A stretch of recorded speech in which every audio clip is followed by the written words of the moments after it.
దేవుడు గత దినములన్నీ నన్ను, నా కుటుంబాన్ని, సంఘాలను తన స్థల భద్రపరుచుకుని కాపాడి ఈరోజు ఈ విధంగా ఈ పునరుద్ధరణ ఆరాధనలో మీ అందరితో పాటు కలిసి సమావేశమై దేవుని మాటలు అందించడానికి దేవుడు చక్కటి కృపను అనుగ్రహించి ఉన్నాడు.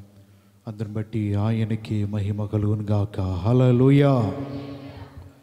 దేవుని వాక్యములకు వెళదాం. అందరు బైబిల్ గ్రంథాలు తెరిచినట్లయితే యోహాను రాసిన సువార్త 10వ అధ్యాయము. యోహాను రాసిన సువార్త 10వ అధ్యాయం 20వ వచనం చదువుకుందాం. వారిలో అనేకుడు, వాడు దయ్యము పట్టినవాడు, వెర్రివాడు, వాని మాట ఎందుకు వినుచున్నారని మరికొందరు, ఇవి దయ్యము పట్టిన మాటలు కావు, దయ్యము గ్రుడ్డి వారి కన్నులు తెరవగలదా అనిరి. వాక్యం నిమిత్తమై చిన్న ప్రార్థన. మహాగరుడా, మా ప్రభువా, నీకు స్తోత్రాలు.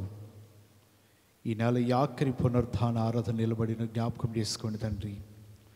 మీ నోటికి నన్ను బోరగా వాడుకుని ప్రజలందరితో మీరు మాట్లాడి మహిమ పొందమని యేసు పరిశుద్ధ నామంలో ప్రార్థన చేసి అడుగుతున్నాను మా పరమ తండ్రి, ఆమేన్. మనం చదివిన మాట యోహాను రాసిన సువార్త 10వ అధ్యాయము 20వ వచనం. ఇక్కడ రాయబడిన సందర్భం ఏంటిదంటే, యేసు ప్రభువారు ఈ మాటలు రాయబడే ముందల ఒక గ్రుడ్డివాని కన్నులు తెరవజేశాడు.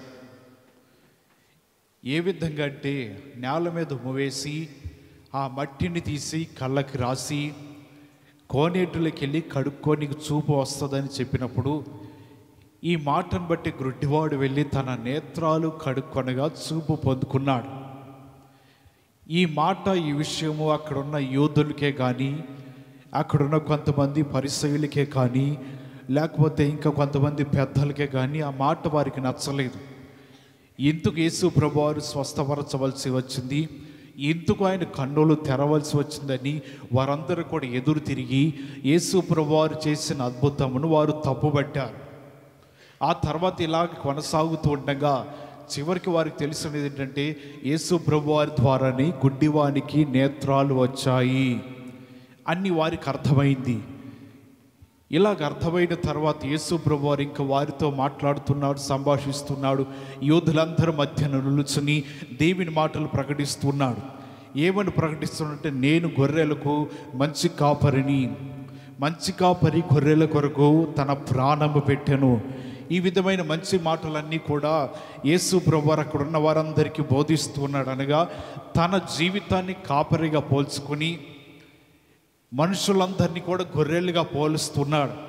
ఈ మాట వారికి ఇంకా నచ్చలేదు.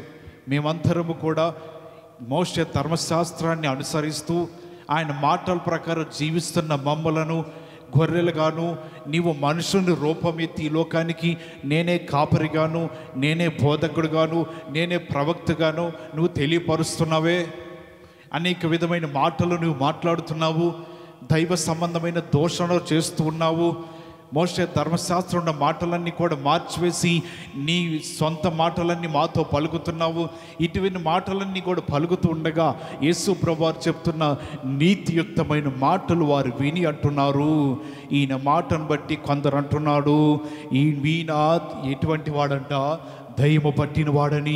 ఇంకా అక్కడ రాయబడి ఉన్నది, ఈయన వెర్రివాడని, ఈయన మాట మీరెవరు నమ్మవద్దని.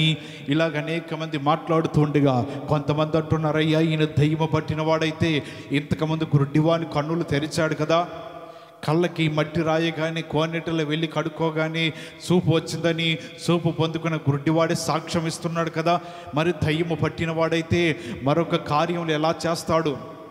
నిజంగా ఈయన వెర్రివాడైతే గుడ్డివాని కన్నులు ఎలా తెరుస్తాడు? ఈయన నిజంగా మాట్లాడుతున్న మాటలు నిజం లేకపోతే ఆ చూపు లేని వ్యక్తి ఎలా చూపు పొందుకుంటాడు? ఈయన దయ్యము పట్టిన మాటలు కావు, ఇతడు చెప్తున్న మాటలు వెర్రివాని మాటలు కావు. ఎందుకంటే అది అలా మాట్లాడినట్లయితే దేవుడు యేసు ప్రభువారు అనేక అద్భుతాలు ఎలా చేయగలడు? అనేక మందిని ఎలా బాగు చేయగలడు, అనేక మందికి ఎలా చూపు రాగలదు, ఈయన దయ్యము పట్టిన వాడు కాదే అని కొంతమంది అద్భుతములు చూసిన వారు, కొంతమంది కార్యములు చూసిన వారు, కొంతమంది ఆయన ద్వారా స్వస్థతలు పొందిన వారు, యేసు చేత ముట్టగానే స్వస్థతలు వచ్చిన వారందరూ కూడా అంటున్నారు నిజంగా ఈయన దయ్యము పట్టిన వాడు కాదు. ఎందుకంటే వారందరికీ అర్థమవుతుంది ఈయన ముట్టగా వారందరూ బాగు చేయబడ్డారు, ఈయన తాకగా వారందరూ రోగములు వెళ్ళిపోతూ ఉన్నాయి, ఆయన మాట సెలవిగా గ్రుడ్డివారు నేత్రాలు తెరవబడ్డాయి.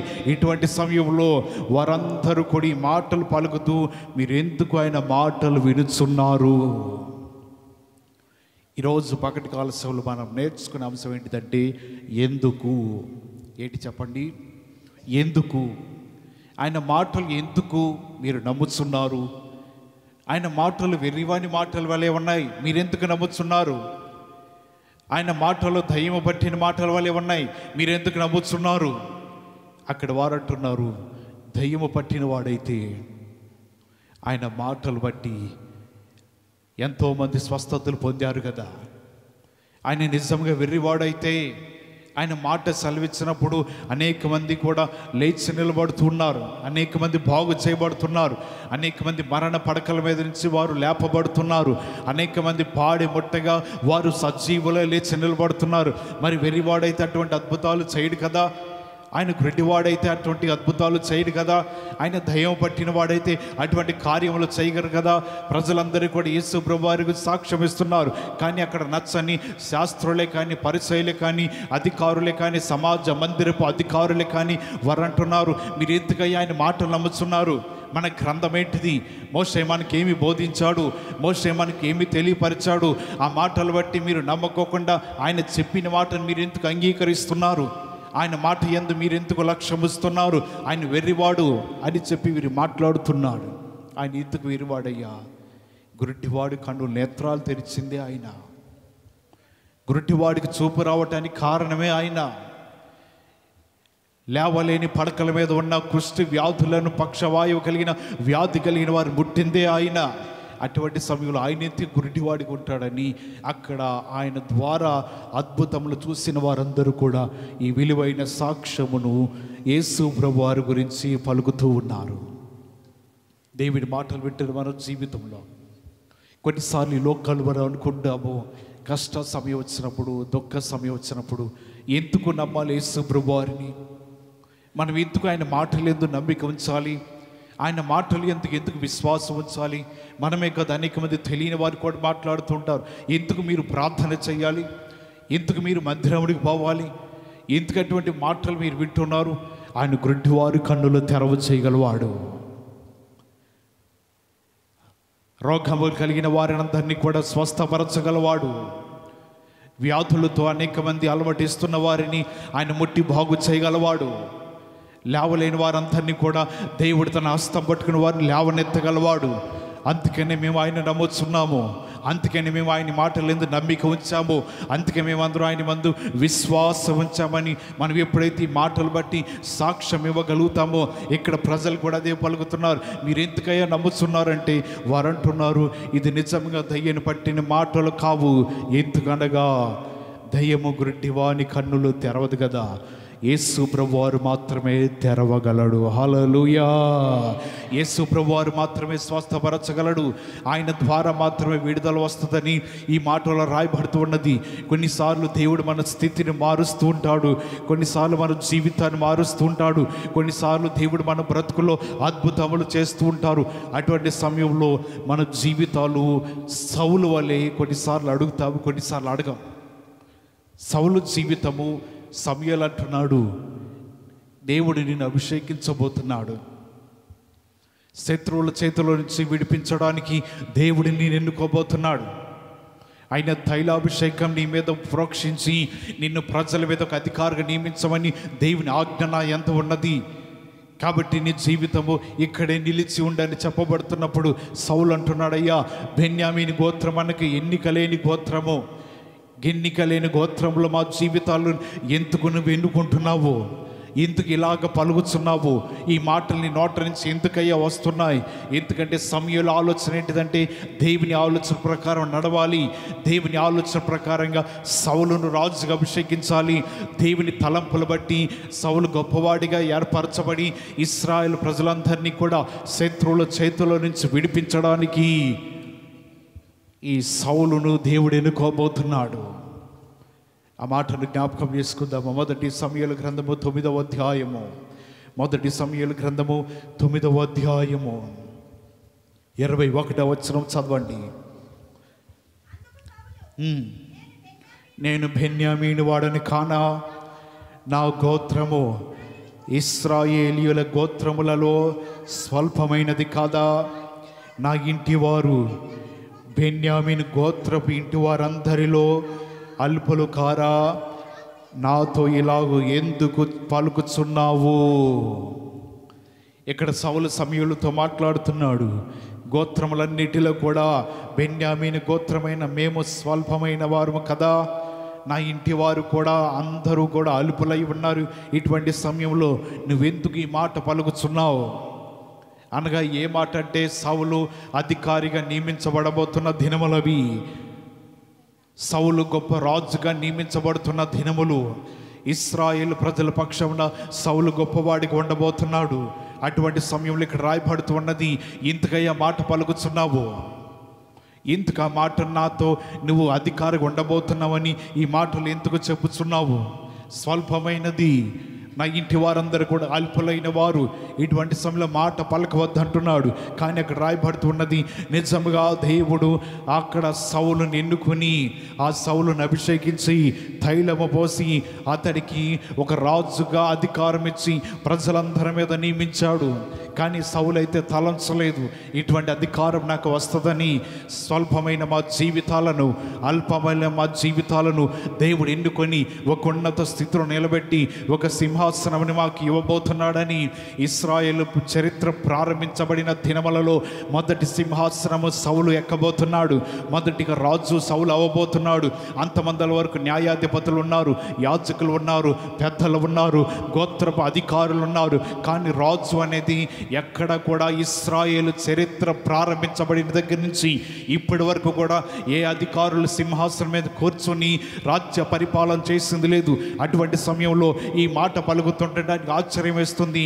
సింహాసనం మీద కూర్చోవడం అంటే, రాజుగా నియమించబడటం అంటే, ప్రజలందరినీ పరిపాలించడం అంటే అది చాలా గొప్ప విషయం కదా.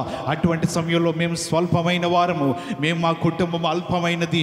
అటువంటి సమయంలో ఈ మాట ఎందుకు పలుకుతున్నావు? నేను ఇంత నిమిత్తం వచ్చానంటే ఇక్కడ నాకు పోయిన గాడిదలను ఎత్తుకోవడానికి, ఆ గాడిదలకు సమాచారం నీకు తెలుస్తుందని, నీవు దీర్ఘదర్శిగా ఉన్నావని ఈ సమాచారం తెలుసుకుని మేమందరం నీ సహాయం కొరకు వచ్చి ఉన్నాం. కానీ నువ్వు పలుకుతున్న మాట ఏంటిదంటే, నన్ను అధికారిగా నియమించబడాలని, ఇశ్రాయేల్ ప్రజలందరినీ శత్రువుల చేతుల నుంచి విడిపించబడాలని నీవు అంటున్న మాటను ఇంతకయ్యే నువ్వు ఆ మాట పలుకుతున్నావు. నా ఎడలు ఎందుకు ఆ మాట చెప్పుచున్నావు? మేము అల్పులైన వారము, స్వల్ప జనాంగము, బెన్యామీను గోత్రం అంటే లెక్కలేనిది కదా. ఈ మాట ఎందుకు పలుకుతున్నావు? దేవుడు నీ అందుకు ప్రణాళిక కలిగి ఉన్నాడు. దేవుడు నీ అందుకు చిత్తము కలిగి ఉన్నాడు. దేవుడిని ఏర్పరచుకుని ఒక ఉన్నతమైన స్థితిలో నిలబెట్టాలని ఆయన ఆలోచన కలిగి ఉన్నాడు. కాబట్టి ఆయన ఇస్తున్న ఈ అధికారమును నీవు పొందుకుని ఉండాలి. ఆయన ఇస్తున్న ఈ అధికారమును నీ జీవితంలో కలిగి ఉండాలి. రాజ్యము మీద రాజ్యములను దేవుడు నీకు ఇవ్వబోతున్నాడు. శత్రువులను ఎదురించబోతున్నావు. ఈ మాటల్ని సౌలుతో చెప్పి ఒక సింహాసనం నుంచి ఇశ్రాయేలు చరిత్రలో మొదటి రాజుగా సౌలు ఎన్నుకోబడ్డాడు. హల్లెలూయా. ఇతను జీవితం ఆశ్చర్యమైన సంఘటన. వినకూడని మాటను, ఎప్పుడు వినలేని మాటను సౌలు వింటూ ఆశ్చర్యపోతున్నాడు. ఘనులైన వారికి కదా సింహాసనం ఇచ్చేది, పేరు ప్రతిష్టలు కలిగిన వారికి కదా సింహాసనం ఇచ్చేది, గోత్రములన్నింటిలో కూడా విలువైన గోత్రముల వారికే కదా సింహాసనం ఇచ్చేది, వెండి బంగారములు విలువైన వస్తువులు కలిగిన వారికి కదా సింహాసనం ఇచ్చేది, రాజ్యాలు, రాజ్యాధికారాలు, అనేకమైన శత్రువులు, సైన్య బలం ఉన్న వారికి కదా అధికారం ఇచ్చేది. మా గోత్రం ఎన్నిక లేనిది, మా ఇంటి సభ్యులందరూ కూడా అల్పమైన వారు. ఇటువంటి సమయంలో ఈ మాటను ఎందుకు పలుకుతున్నావు? సౌలు సమూయేలును అడుగుతున్నాడు. సమూయేలు చెప్తున్నాడు, సౌలు నీ పనివాడిని పంపించేసి నీవు మాత్రం ఇక్కడ ఉండిపో. ఎందుకయ్యా? నేను అభిషేకించాలి తైలము పోసి, రాజ్యము మీద నిన్ను నియమించబోతున్నాను. రాజ్యము మీద ఈ దినము నుంచి ఈ ప్రాంతమును పరిపాలించి ప్రజలందరినీ కూడా జాగ్రత్తగా కనిపెట్టుకుని ఉండాలి. ఇశ్రాయేలు ఐగుప్తు ప్రాంతం నుంచి బయటికి వచ్చిన తర్వాత మొట్టమొదటి సింహాసనాన్ని అధిగమించిన రాజు ఈ సౌలు ఒక్కడే. ఆయన మాట పలుకుతుంటే ఎందుకయ్యే మాట పలుకుతున్నావు? రాజ్యాధికారం అంటే సామాన్యం కాదు. ప్రజలు చెప్తున్నది వినాలి, దేవుడు చెప్తున్న ప్రకారం చేయాలి. ఇటువంటి సమయంలో మాట ఎందుకు నువ్వు పలుకుతున్నావు? విలువలేని మా జీవితాలను, విలువలేని మా బ్రతుకులను, విలువలేని మా గోత్రముల వారి నుంచి నువ్వు నన్ను ఎన్నుకొని మాట పలుకుతున్నావని సౌలు ఆశ్చర్యపోతున్నాడు. మన జీవితంలో కొన్నిసార్లు దేవుడి ద్వారా ఏదైనా మనం శోధించబడుతున్నా, లేకపోతే దేవుడు మన జీవితాలు ఎప్పుడన్నా పరీక్షిస్తున్నా సరే, మనము అడుగుతుంటే ఎందుకై పరీక్షిస్తున్నావు, ఎందుకు మమ్మల్ని శోధిస్తున్నావు, ఎందుకు మా జీవితాలు ఎట్ట కొట్టబడుతున్నాయని. కానీ కొన్నిసార్లు దేవుడిని దీవించినప్పుడు, లేకపోతే దేవుడిని సమృద్ధినిచ్చినప్పుడు, నీవు ఆశించిన దానికంటే అధికమైన మేలు చేసినప్పుడు నీ జీవితంలో ఎప్పుడైనా సరే సౌలు వలె ఎందుకై నువ్వు అటువంటి మంచి మాటలు పలుకుతున్నావు? విలువైన మాటలు ఎందుకు మా జీవితాల్లో పలుకుతున్నావు? దీవెనకరమైన మాటలు మా బ్రతుకులు ఎందుకై పలుకుతున్నావు? మునుపటి కంటే అధికమైన మేలులతో ఎందుకై మా జీవితాలు నింపుతున్నావు? నీకంటే కూడా స్వల్పమైన జీవితాలయమాయి, నీకంటే కూడా అల్పలమైన జీవితాలమాయి, ఈ భూలోకంలో అందరికంటే కూడా తక్కువగా చేయబడుతున్న మా జీవితాలు, విలువలేని మా బ్రతుకులను, విలువలేని మా జీవితాలను ఎందుకయ్యా నువ్వు ఈ విధంగా దీవిస్తున్నావు? ఏ మంచి లేని మా జీవితాలను ఎందుకు దీవెనలకు కారణమని దేవుణ్ణి ఏ క్షణమని మనం అడిగి ఉన్నామా? సౌలు తన జీవితంలో అడుగుతున్నాడు. ఆ మాటను విని నీవు పలుకుతున్న మాట ఏంటిదయ్యా? విలువలేని జీవితాలు మావి.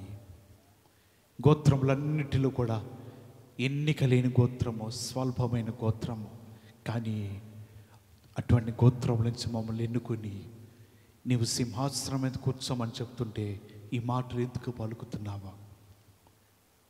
ఆయనకు అర్థం కాని స్థితిలో ఉన్నాడు సౌలు. దేవుని బిడ్డలారా, దేవుని మాటలు వింటున్న జీవితంలో దేవుడు కేవలం శోధించినప్పుడు, లేకపోతే శ్రమలు కలిగినప్పుడు, బలహీనతలు కలిగినప్పుడు కాదు, కానీ మన జీవితంలో గుర్తించవలసినది ఏంటిదంటే, దేవుడు కొన్నిసార్లు మనం దీవిస్తున్నప్పుడు, మన ఊహించని కార్యములు మన ఎడలు జరిగిస్తున్నప్పుడు మనం దేవునితో పలకవలసింది, అల్పులమైన మా జీవితాలను ప్రేమించి ఎందుకై ఎటువంటి అద్భుతం చేస్తున్నావు? స్వల్పమైన మా జీవితాలు మా బ్రతుకుల్లో ప్రేమిస్తూ ఉండి నువ్వు అద్భుతములు చేస్తూ ఉంటే మా బ్రతుకులకు ఆశ్చర్యం వేస్తూ ఉన్నదయ్యా. మంటి పొరుగులమైన మా జీవితాలను, ఎన్నిక లేని మా జీవితాలను, ఏర్పాటు చేయబడిన మా జీవితాలను, నీతిమంతులము కాని మా జీవితాలను, పాపంలో బ్రతుకుతున్న మా బ్రతుకులను నీవు మా మీద దృష్టి ఉంచి ఇటువంటి కార్యములు చేస్తున్నావంటే స్వల్పమైన మా జీవితాలను కూడా ఈ విధంగా నువ్వు పలుకుతూ విలువైన మాటల చేత మమ్మల్ని బలపరుస్తున్నావంటే ఎందుకయ్యా మేమంటే నీకు ఇంత ప్రేమ అని సౌలు వల్ల మన జీవితాలు అడిగితే దేవుడిని ఎన్నడూ కూడా విడిచిపెట్టకుండా ఆయన కాపాడుతూ ఉంటాడు. హల్లెలూయా. దేవుడు మన జీవితాలు ఎన్నడూ కూడా విడనాడకుండా మన బ్రతుకులను ప్రతి దినము కూడా రక్షిస్తూ ఉంటాడు. ఇటువంటి సమయంలో మనం తెలుసుకోవాల్సినది, ఎందుకు మన జీవితాలు దేవుడు ప్రేమిస్తున్నాడు, ఎందుకు మన జీవితాలు దేవుడు ఎందుకు బ్రతికిస్తున్నాడు, ఎందు నిమిత్తమై మనం ఈ లోకంలో ఉండాలని దేవుని ప్రణాళిక కలిగి ఉన్నది ఒకసారి మనం గమనిస్తూ ఉండాలి. యేసు ప్రభువారు తన ప్రాణం అర్పించినప్పుడు కొన్నిసార్లు మన జీవితంలో అటువంటి త్యాగాన్ని జ్ఞాపకం చేసుకున్నప్పుడు మనం అడగవలసినది, ఎందు నిమిత్తమై నువ్వు త్యాగాన్ని చేస్తున్నావు, ఎందు నిమిత్తమై మా కొరకు నువ్వు రక్తాన్ని కార్చుకున్నావు.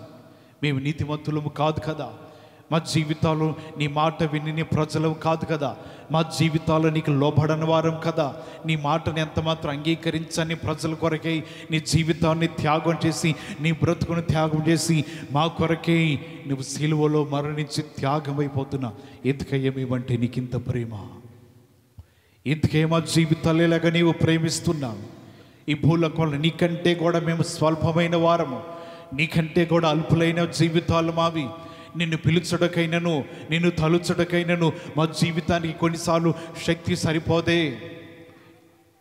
అటువంటి జీవితంలో మనము దేవుని దగ్గర ఉండి అడగవలసినది ఆయన చేసిన త్యాగము, ఆయన చేస్తున్న అద్భుతములు మన జీవితాన్ని బలపరుస్తున్న విధానమును జ్ఞాపకం ఉంచుకుని, ఏ మంచి లేని మా జీవితాలు నీ మంచిని చూపించి నీ ప్రేమతో మమ్మల్ని ధైర్యపరుస్తున్నావంటి, ఇంతకు ఇలా చేస్తున్నావు, మా జీవితానికి ఆశ్చర్యం వేస్తుంది. హల్లెలూయా. ఈ మాటను మన జీవితంలో పలికితే అది మేలంట. ఒక వ్యక్తి చనిపోతే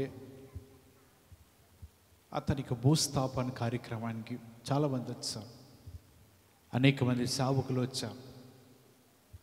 వారందరూ కూడా భూస్థాపన కార్యక్రమంలో పాల్గొంటున్నారు. బయట నుంచి వచ్చిన సేవకులు కాబట్టి చనిపోయిన వ్యక్తి గురించి వారికి అవగాహన లేదు.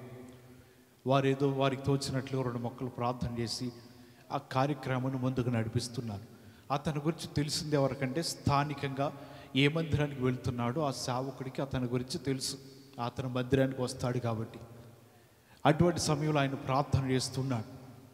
ఇతడు ప్రతిదినం మందిరానికి వచ్చేవాడని, ప్రతిదినము కూడా దేవుని సన్నిధిలో ఉండేవాడని, పరిచర్యలో ముందుండేవాడని, సేవకుడు వెనువంట ఉండి అనేక విధాలుగా సహాయం చేస్తూ తోడ్పడుతూ ఉండేవాడని, ఏ ప్రార్థన కూడా ఆయన విడిచిపెట్టుకున్న ప్రతి ప్రార్థనలో ఉండేవాడని, ఈ విధమైన మాటలన్నీ కూడా పలుకుతూ ప్రార్థన చేస్తూ ఉన్నాడు. తన భార్యకు అనుమానం వచ్చింది, ఈ పనులన్నీ నాకు తెలియకుండా ఈడు ఎప్పుడు చేశాడు అని. ఎప్పుడు మందిరానికి వెళ్ళాడా? అది ఉన్నదానికి తాగుడు అలవాటు ఉందంట. మందిరానికి ఏ దినము కూడా పోయి ఎరగడు. ఆయన చేస్తున్న ప్రార్థన ఏంటిదంటే, ఈయన ప్రతిదినం నీ మందిరానికి వచ్చేవాడయ్యా, ప్రతిదినం నీ సన్నిధిలో ఉండేవాడయ్యా, అసలు నువ్వంటే పడి చచ్చిపోతాడయ్యా అన్నట్టు చేస్తున్నాడంట ప్రార్థన. ఒరే కొడక, ఇంతకు చచ్చిపోయింది మీ నాన్నైనా? ఏమా, నాకు తెలియకుండా ఇన్ని మంచి పనులు ఎవడు చేసా, ఎప్పుడు చేశాడు నాకు?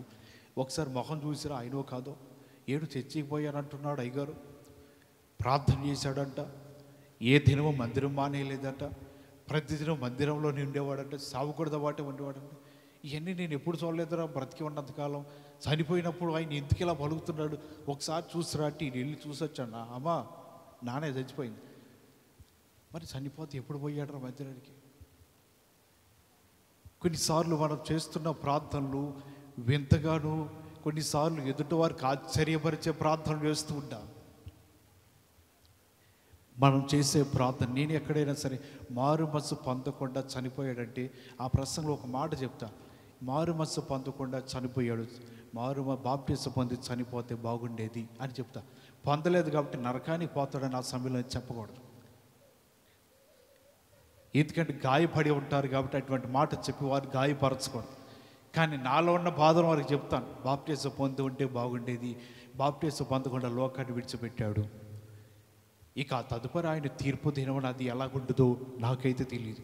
ఇంచుమించు కొన్ని కోటాల్లో కూడా చాలా వరకు నేను చెప్పా, బాప్టిజం పొందని వారి నిమిత్తమే పొంది ఉంటే విలువైన జీవితము కలిగి దేవునితో కలిసి తీర్పు దినము తర్వాత యుగాలు దేవుని రాజ్యములు ఆనందించేవాడు. ఒకవేళ పొందలేదు కాబట్టి పొందుంటే బాగుండేది, పొందలేదు అది దేవునికి వదిలేయాలి. అది ఆయన ఇష్టము. ఆయన తీర్పు దినమున ఏ విధంగా లెక్కతో చూడబోతున్నాడు అది దేవుడికి తెలుసు, మనకు మాత్రం తెలియదు. కానీ దేవుని వాక్యం తెలియపరుస్తున్నది, ఎవరైతే దేవుడు చేసిన ప్రతి కార్యము నిమిత్తమై జ్ఞాపకం ఉంచుకుంటారో వారందరి నిమిత్తమై దేవుడు తన ప్రణాళికలు, తన గొప్ప కార్యములు జరిగిస్తాననే మాట సెలవిస్తూ ఉన్నాడు. హల్లెలూయా. మార్కు రాసిన సువార్తలకు మాటను చదువుదాము. 2వ అధ్యాయము, మార్కు రాసిన సువార్త 2వ అధ్యాయము 8వ వచనాన్ని చదవండి.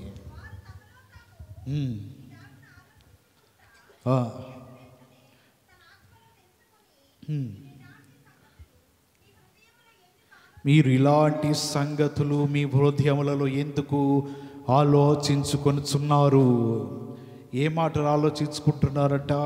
ఇక్కడ 6వ వచనం ఉన్నది. శాస్త్రంలో కొందరు అక్కడ కూర్చోండి, ఇతడు ఇట్లెందుకు చెప్పుచున్నాడు, దేవదోషణం చేస్తున్నాడు కదా, దేవుడు ఒక్కడే తప్ప పాపములు క్షమించగలవాడెవడని తమ హృదయములలో ఆలోచించుకొనుచున్నారు. వారి మాటలు బయటికేం పలకలేదండి. ఈ శాస్త్రులు ఇక్కడ ఉన్నవారు దేవునికి విరోధంగా నిలబడిన వారు మనసులో అనుకుంటున్నారంట. యేసు ప్రభువు పక్షవాయువు గలవాడిని పిలిచి నీ పాపములు క్షమించబడ్డాయి అని అతనితో చెప్పాడు. వీళ్ళు అంటున్నారు పాపములు క్షమించే అధికారం ఎవరికి ఉందంట? దేవునికి మాత్రమే ఉంది కదా. ఈయన ఎందుకు పాపములు క్షమించాడని దైవ దోషం చేస్తున్నాడు, దేవుని ఎందుకు అవమానపరుస్తున్నాడు, దేవుడు పలకవలసిన మాట ఈ మనుషుడు ఎందుకు పలుకుతున్నాడు? పాపములు క్షమించే అధికారం ఈయనకి ఎక్కడి నుంచి వచ్చింది? దేవునిని దూషిస్తూ ఉన్నారు. ఈ మాటలన్నీ కూడా వారిలో వారు గుసగుసలాడుకుంటూ ఆలోచన చేస్తూ ఉండగా యేసు ప్రభువారు హృదయ ఆలోచనలు ఎరిగి ఉన్నాడు అని అంటున్నాడు. మీరు ఎందుకు ఇలాంటి సంగతులు మీ హృదయంలో ఎందుకు ఆలోచిస్తున్నారు? ఎందుకు ఈ విధంగా మీ జీవితాల్లో పాపములు క్షమించే అధికారం మనిషి కుమారునికి ఎక్కడిదని చెప్పి మీరు ఆలోచన చేస్తున్నారు? దేవుని యొద్ద నుంచి, తండ్రి యొద్ద నుంచి మాత్రమే ఈ అధికారం నేను పొందుకుని ఉన్నా. కాదు, పాపములు క్షమించాలంటే ఆయన పాపం లేని వాడై ఉండాలిగా. జన్మించటంలో పాపం లేదు, మరణించటంలో పాపం లేదు యేసు ప్రభువారిలో. హల్లెలూయా.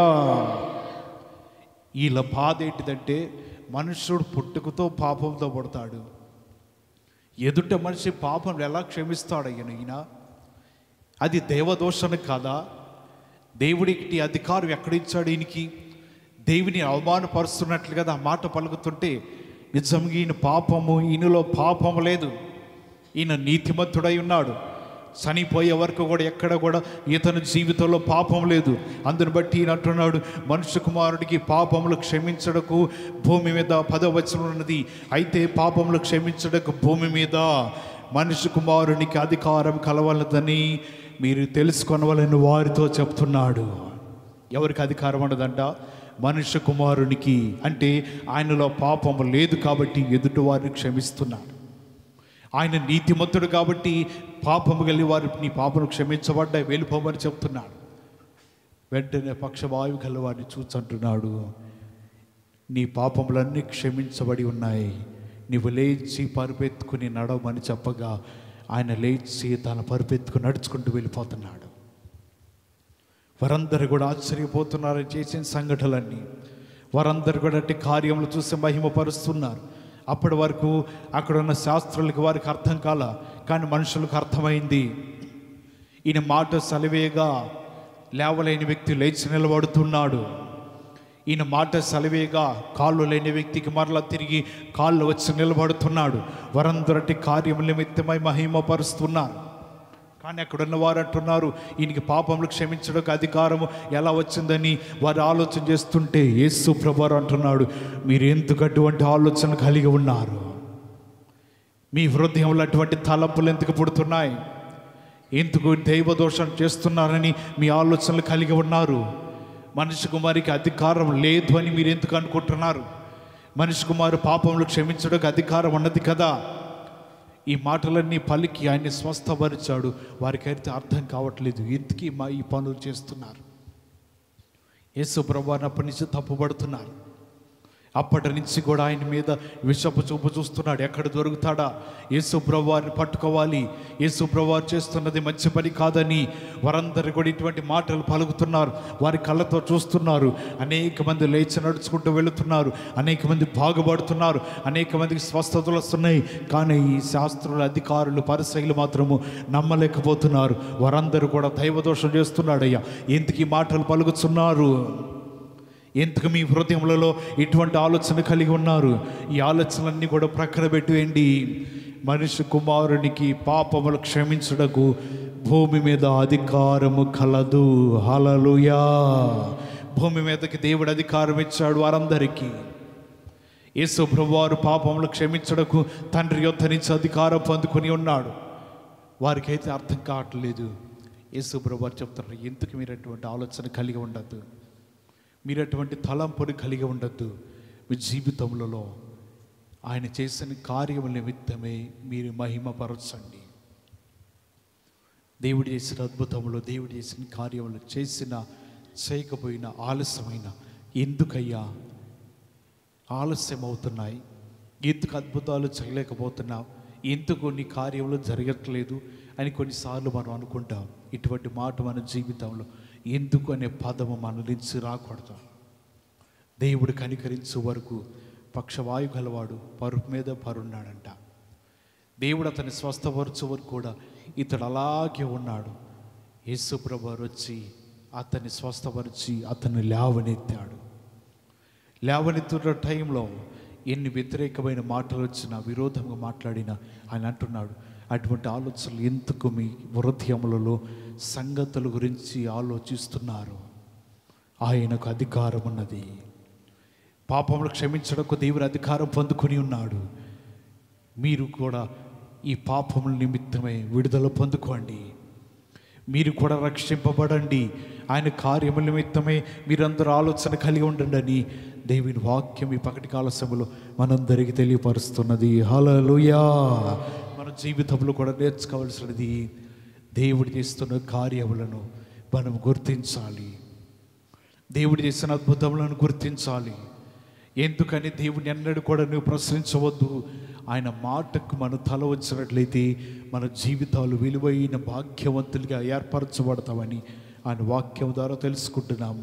బైబిల్ గ్రంథం నుంచి మొదటి రాజుల గ్రంథము 9వ అధ్యాయము, మొదటి రాజుల గ్రంథము 9వ అధ్యాయము 8వ వచనాన్ని చదువుదాం. ఈ మందిర మార్గమున వచ్చు వారందరూ దాన్ని చూచి ఆశ్చర్యపడి, ఈసీ అని యెహోవా ఈ దేశమునకును ఈ మందిరమునకును ఇలాగున ఎందుకు చేసినని అడగగా, ఇక్కడ రాయబడుతున్నది, సొలొమోను మందిరమునంతటిని కట్టి అతని జీవితంలో ఆ మందిరమును స్థిరపరిచి ఆ మందిరమును ఏర్పాటు చేసిన తర్వాత ఇక్కడ రాయబడుతున్నది, ఈ మార్గంలో పోవు వారందరూ కూడా దాన్ని చూసి ఆశ్చర్యపోయి, ఈ మందిరము ఇలాగూ ఎందుకు చేసెను, ఈ మందిరం ఇలాగ ఎందుకు కట్టబడెను, ఈ మందిరం ఇలాగెందుకు ఏర్పాటు చేయబడినది, ఈ మందిరం ఇక్కడ ఉండటానికి ఎందుకు కారణం అనగా అక్కడ చెప్పబడుతుంది, ఐగుప్తు దేశంలో నుండి తమ పితరులను రప్పించిన తమ దేవుడిని యెహోవాను వారు విడిచి ఇతర దేవతలను ఆధారం చేసుకుని కొలిచి పూజించుతూ వచ్చిరి గనుక యెహోవా కీడంతయు వారి మీదకి రప్పించెను. వారి జీవితంలో దేవుని విడిచిపెట్టారు సార్.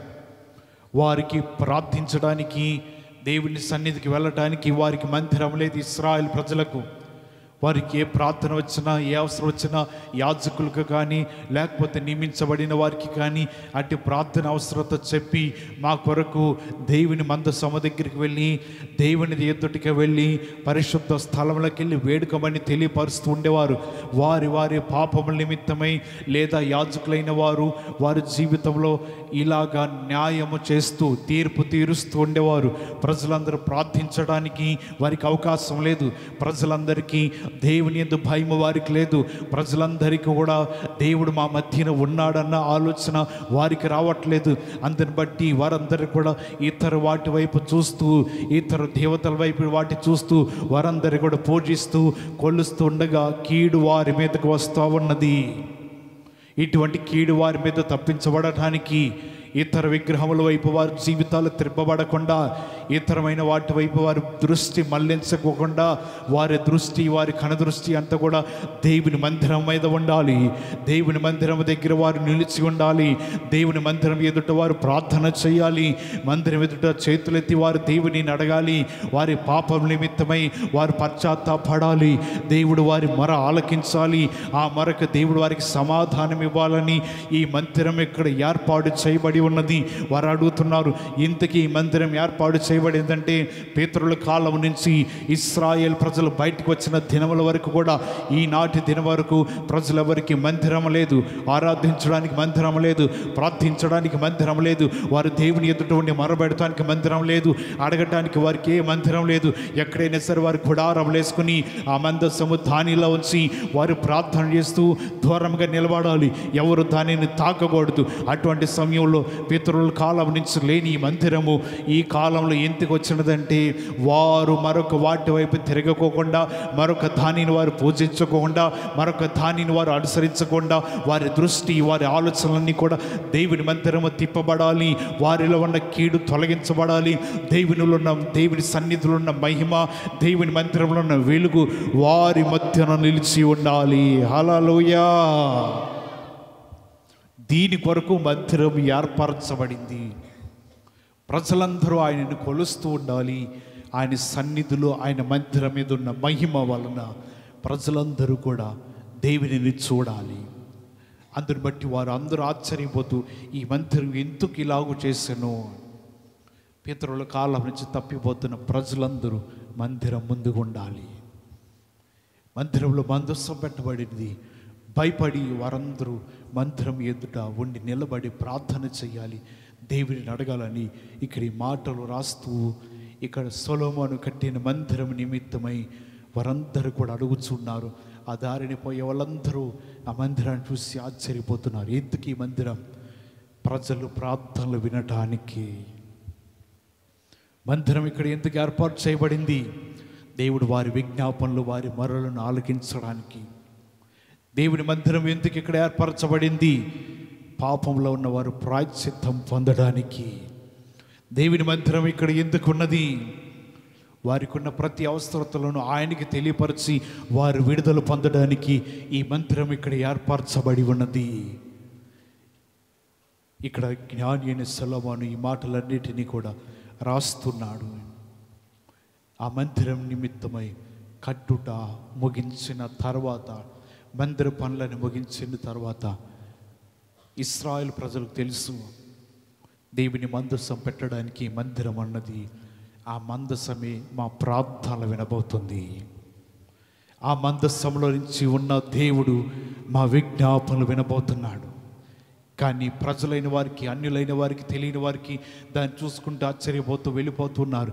ఏంటిదయ్యా అంటే ఇది దేవుని మందిరమై ఉన్నది. ఆ మందిరంలోంచి ప్రజల విజ్ఞాపనలు వినబోతున్నాడు. ఎవరికి అవసరం వచ్చినప్పుడు వారి మందిరం ఎదుటికి వచ్చి ప్రార్థన చేయొచ్చు, వారు దేవునిని అడగవచ్చు. వారి మొరలు ఆయన సన్నిధికి వెళ్ళబోతున్నాయి. హల్లెలూయా. ఈ మధ్యకాలంలో పోయిన సంవత్సరం అనుకుండా కరెంటు పని చేసే వాళ్ళు వచ్చారు ఇక్కడికి. వారికి ఇది మందిరం అని తెలియదు. ఎందుకంటే ఎదరు పేరు రాల్సి అయినా,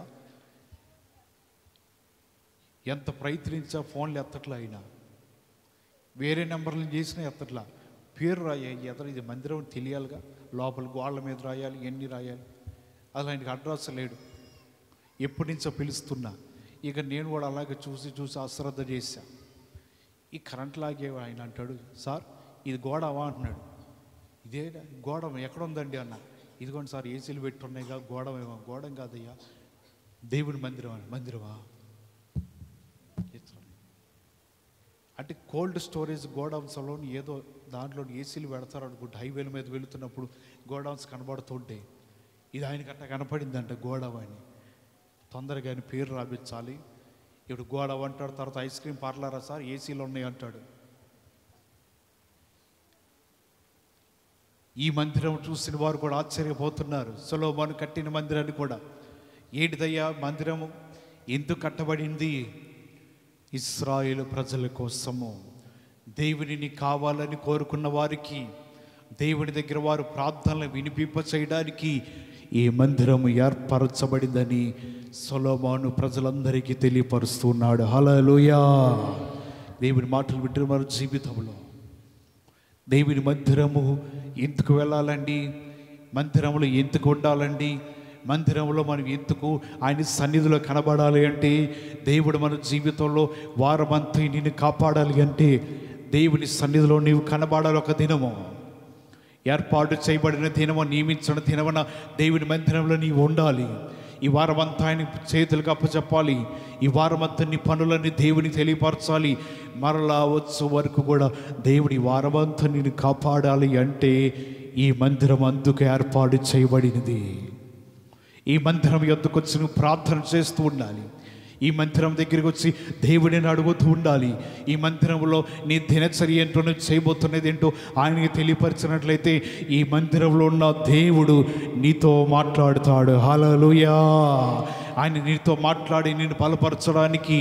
ఎందుకు ఈ మందిరం అంటే దీని కొరకే, మన ప్రార్థన విజ్ఞాపనలు ఆలకించడానికి దేవుని మందిరం ఏర్పాటు చేయబడింది.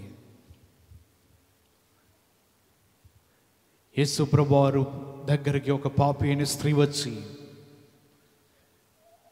విలువైన అత్తరు తీసుకొచ్చి ఆయన తల మీద నుంచి పోస్తా ఉన్నదంట. అటువంటి సమయంలో శిష్యులు ఎంత విలువైన అత్తరు సెంటు యేసు ప్రభువారు తల మీద పోస్తుంది, ఎంత ఖరీదు గలది. ఆ రోజుల్లోనే 150 రూపాయలు పెట్టుకున్నారంట. ఆ రోజుల్లో 150 రూపాయలు అంటే ఇప్పుడు 150 అని ఒక లెక్క ఉంది. ఒక సెంటు బాటిల్ 150 రూపాయలు చెప్పి 150 ఎందుకు 100 రూపాయలు కొత్తపా. వీళ్ళు ఏదో పెద్ద వ్యాపారం చేసినట్టు. కొన్నిసార్లు వింతగా చూస్తామండి. ఆడ 500 చెప్పాడు, 150 రూపాయలు అయితే ఇలాగలేదు. ఇక రెండోసారి సందులోకి రాడు. కాడు 150 రూపాయలు విలువైన అత్తరు తీసుకొచ్చి ఆయన ముఖం మీద, ఆయన తల మీద నుంచి, శిరస్సు మీద నుంచి పోస్తుంది. ఏంటయ్యా అది? అలాగా వృధా చేసే బదులు దాన్ని అమ్మేసేసి పేదలకు ఇవ్వచ్చుగా. ఆ పొట్లో 150 రూపాయలు అంటే ఇంచుమించు 1,50,000 రూపాయలు ఉండొచ్చండి. యేసు ప్రభువారి కాలంలో ఇప్పటికి 2000 సంవత్సరాలు అయిపోయింది.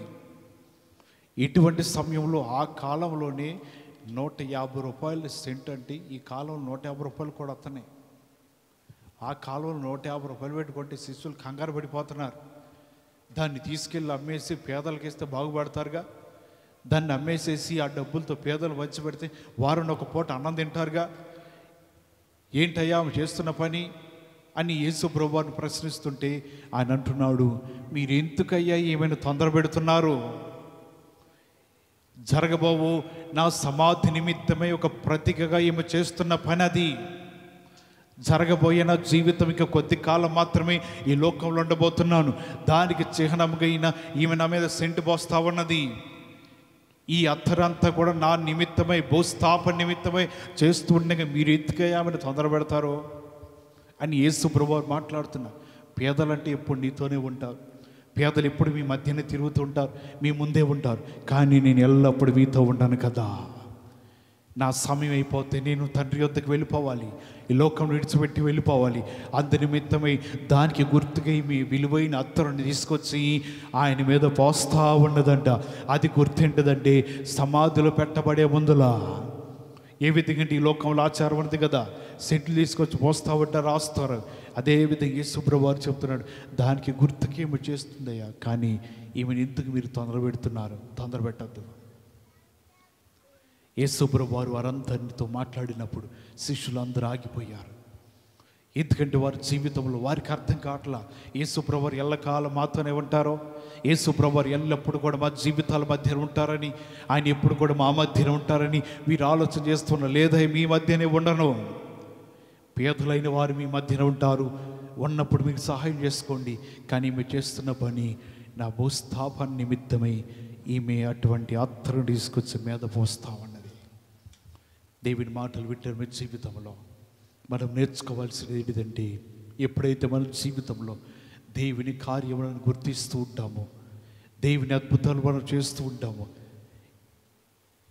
దేవుడి కార్యములు చేయకపోయినా నీవెన్నడూ కూడా ఎందుకు అయ్యేలా చేసావు, ఎందుకు నా జీవితం ఇలాగున్నది, ఎందువల్ల నా జీవితం ఇలా కొట్టబడుతుందని ఎందుకనే మాట దేవుని ఎదుట మనం ఎన్నడూ పలకవద్దు.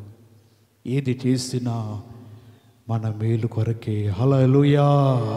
ఏ అద్భుతం చేసినా దేవుడు మన క్షేమానికి కొరకు చేస్తూ ఉంటాడు. ఇద్దరు సహోదరులు వారి జీవితాలు ఒకే చోట కలిసి ఉద్యోగం చేస్తున్నారంట.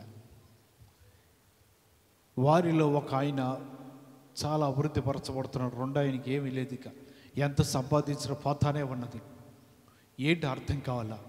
దేవుడి సన్నిధికి వచ్చాడు, అయ్యా నాతో పాటు ఉద్యోగం చేస్తున్న ఆయనేమో చాలా అభివృద్ధి అయిపోయాడు, మంచి మేడ మీద ఇల్లు కట్టుకున్నాడు, నా జీవితం ఎట్టుకు ఎట్టగా ఉంది, నేను ఎంత కష్టపడుతున్నా ఏమి కూడా నా జీవితానికి రావట్లేదు అని దేవుణ్ణి ప్రశ్నిస్తూ ఉండగా దేవుడు దర్శనంలో కనబడి మాట్లాడుతున్నాడు, యెషయా గ్రంథము 66వ అధ్యాయములో నుంచి ఆయనతో విలువైన మాటలు మాట్లాడుతున్నాడంట. రాత్రి కాల సమయంలో 66వ అధ్యాయము 2వ వచనం 3వ లైన్ నుంచి చదవండి. ఎవడు దీనుడై నలిగిన హృదయము గలవాడై నా మాట విని వణుకుచుండెనో వానినే నేను దృష్టించుచున్నాను.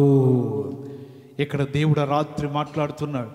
ఎవరైతే దీనుడై నలిగిన హృదయం గలవాడై ఆయన మాట విని వణుకుచు ఉంటాడో వాని మీద నా దృష్టి నిలుపుతాను. అప్పుడు అర్థమైంది, నా యందు భయభక్తులు తగ్గినాయేమో, ప్రార్థన జీవితం తగ్గిందేమో, దేవుని మాటని వినటం లేదేమో, నేను నలిగిన హృదయం గలవాడనే లేనేమో, దీనుడై నా జీవితం అలాగే గడపట్లేదేమో, అందునిమిత్తమే దేవుడు మాట్లాడుతున్నాడు అని చెప్పి తన జీవితం మార్చుకున్నాడు. అప్పటి నుంచి అతని జీవితము అభివృద్ధిలోకి వెళుతూ ఉన్నది. హల్లెలూయా. అతని జీవితం అప్పటి నుంచి కూడా దీవించబడుతూ ఉన్నది. నలిగిన హృదయము గలవాడైపోయాడు, దీనుడైపోయాడు. అతని జీవితం ఎందుకు ఇలా జరుగుతున్న దానికి సమాధానం ఇచ్చాడు. నీ మీద దృష్టి ఉంచి ఆలోచన చెప్తూ ఉంటాను. నలిగిన హృదయం కలిగి ఉండు, దీనుడై ఉండు, దేవుడు నీ మీద దృష్టి ఉంచుతాడని రాయబడుతున్నది. కాబట్టి మన దేవుని మాటలు విన్నా మన జీవితంలో మనం నేర్చుకోవాల్సినది, దేవునిని ఎన్నడూ కూడా ఎందుకు ఏంటిదని నువ్వు అడగవద్దు. కానీ దేవుడు అద్భుతాలు చేసినప్పుడు దీనుడై నలిగి హృదయం కలిగి ఏ పాటు జీవితం మాది, ఎటువంటి జీవితం అయ్యా మాది. సౌలు అన్నట్లుగా అల్పమైన జీవితాలు, స్వల్పమైన గోత్రములు ఇచ్చి మమ్మల్ని ఎన్నుకొని ఈ విధంగా నువ్వు హెచ్చిస్తున్నావంటే ఏ పాటి వారమయ్యా మేము, కానీ నువ్వు చేసిన అద్భుతం మర్చిపోలేకపోతున్నావని ఈ విధంగా నలిగిన హృదయము దేవుడి దగ్గర అడిగితే నిజంగా దేవుడిని జీవితాలు ఎన్నడూ మర్చిపోక నిన్ను దాటి వెళ్ళిపోకుండా ఆయన నీ యందు నిలిచి ఉంటాడని తెలియపరుస్తూ ఈ కొద్ది మాటలు బట్టి దేవుడు మిమ్మల్ని బలపరచును గాక. అందరూ తలలు వచ్చండి, ప్రార్థన చేసుకుందాం.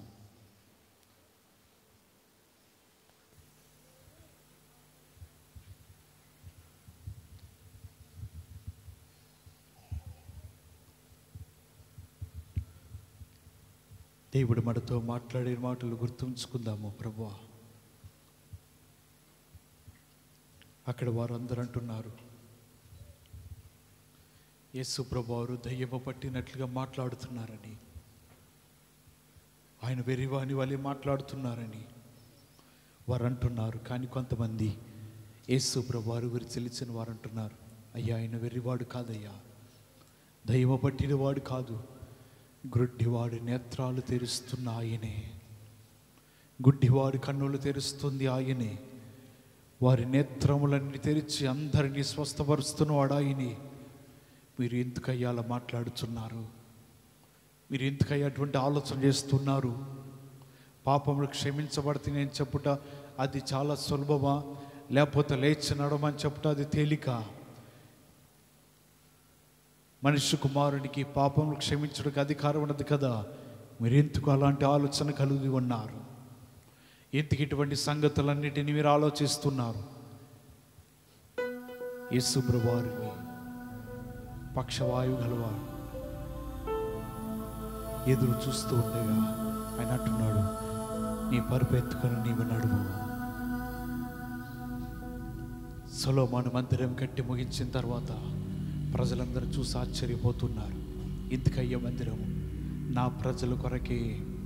ఎందుకయ్యే మందిరము? దేవుని మందస్సం ఉండటానికి. ఎందుకయ్యే మందిరము? ప్రజల ప్రార్థనలు దేవుడు వినటానికి ఈ మందిరం కట్టబడినది. ఎన్నిక లేని వారిని దేవుడు ఎన్నుకోవడానికి, వారి విజ్ఞాపనలన్నిటిని ఆలకించడానికి దేవుడు ఈ మందిరం ఏర్పాటు చేయబడి ఉన్నాడు. సౌలు జీవితం ఎన్నిక లేని జీవితం. సౌలు బ్రతుకు అల్పమైనది. బెన్యామీను గోత్రం ఎన్నిక లేనిది. సమూయేలు దీర్ఘదర్శి ఎందుకయ్యను ఆ మాట పలుకుతున్నారు? ఏ పాటి వారమయ్య మా జీవితాలు? ఇశ్రాయేలులో మొదటి రాజుగా సౌలు ఎన్నుకోబడ్డాడు.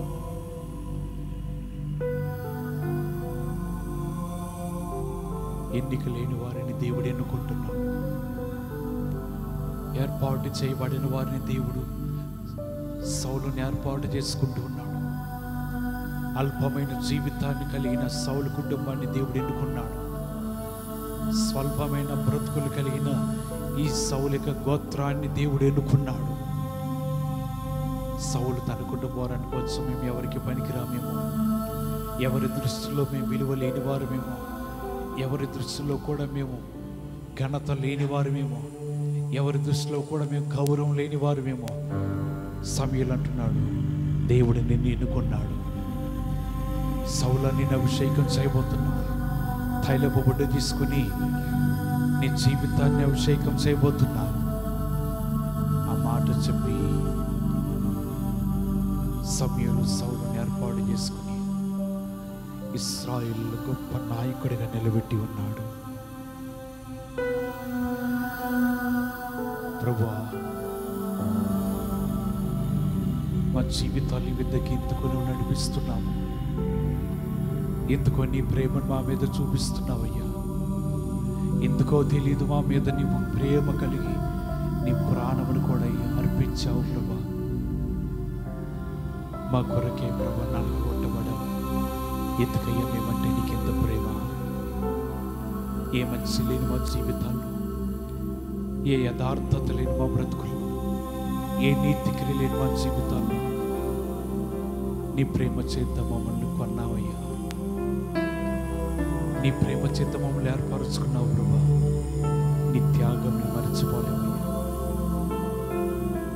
అల్పమైన మా జీవితాలను, ఏ విలువ లేని మా జీవితాలను నీ దృష్టిలో ప్రభా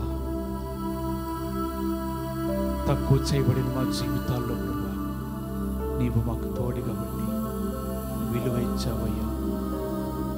ఆకాశ పక్షుల కంటే శ్రేష్ఠులను అన్నావయ్యా. ఎందుకో మేమంటే తెలియదయ్యా ప్రేమ. నీ ప్రేమ చేత మమ్మల్ని నడిపిస్తున్నావు. నీ దయా దాక్ష్యాన్ని బట్టి నడుస్తున్నావు. నీ కృపను బట్టి మా జీవితం నడుస్తున్నాయ్యా. నీ వల్లనే మేము బ్రతుకుతున్నాం ప్రభువా అని దేవుడి దగ్గర మాట్లాడుతూ ప్రార్థన చేసుకుందాం. చెప్పబడిన మాటలు మనందరి హృదయంలో నాటబడి ఫలభరితమైనట్లుగా ఆత్మచేత ప్రేరేపణ కలిగిన వారు ఎవరైనా ఒకరు ప్రార్థన చేయండి.